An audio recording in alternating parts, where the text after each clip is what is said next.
एक छोटे से गांव के एक कच्चे घर में एक बूढ़ी माँ रहती थी। वो हर शाम चूल्हे पर 2 रोटियां बनाती थी। अरे काकी, तू तो अकेली है, 2 रोटी किसके लिए बना रही है? मेरा बेटा शहर गया है, कहता था जल्दी लौटूंगा, भूखा आएगा।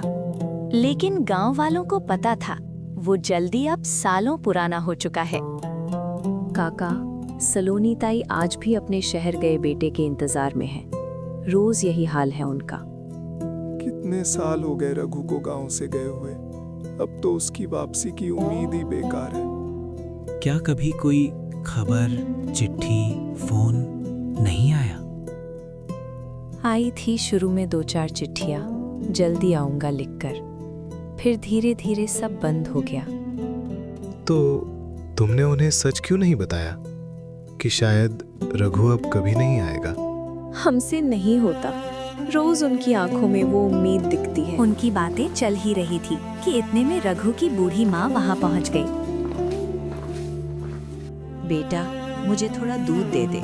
रघु आएगा तो उसके लिए चाय बनाने के लिए दूध नहीं है। दूध वाले ने बिना कुछ कहे काकी को दूध दिया।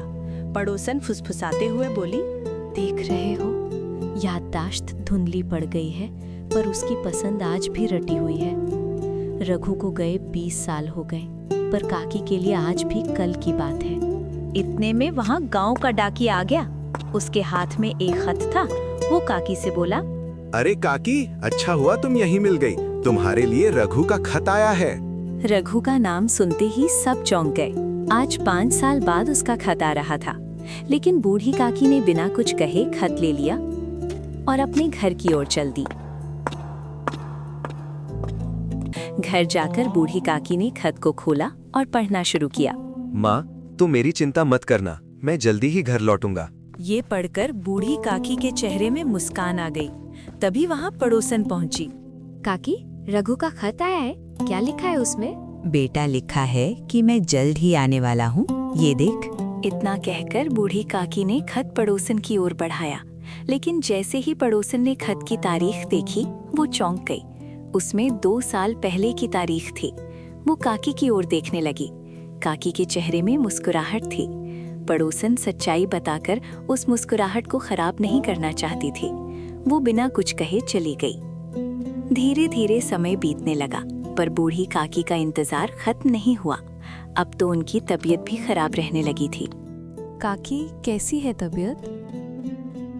बूढ़ी काकी बोलना तो चाहती थी, पर उसके मुंह से एक शब्द भी नहीं निकल पाया। फिर धीरे से उसकी आंखें भी बंद हो गईं। उठो, आंखें खोलो काकी। काकी की आंखें बंद हो चुकी थी, लेकिन उन्हें सब सुनाई दे रहा था। पड़ोसन चिल्लाकर आस पड़ोस के लोगों को बुलाने लगी। हरिया, मोहन, सोनू, सब आओ। काकी को अचानक क्या हो गया? आंखें ही नहीं खोल रही। अरे कोई तो देखो। अरे ये क्या हो गया? काकी, काकी क्या हुआ? भीड़ जमा आंखें हो खोलो गई। काकी, काकी को आंखें खोलो। बाहर की सारी आवाजें सुनाई दे रही थी, कोई पर उनकी डॉक्टर को आंखें बुलाओ। नहीं खुल रही ये थी। क्या हो? फिर काकी ने आंखें खोलने की दोबारा कोशिश की।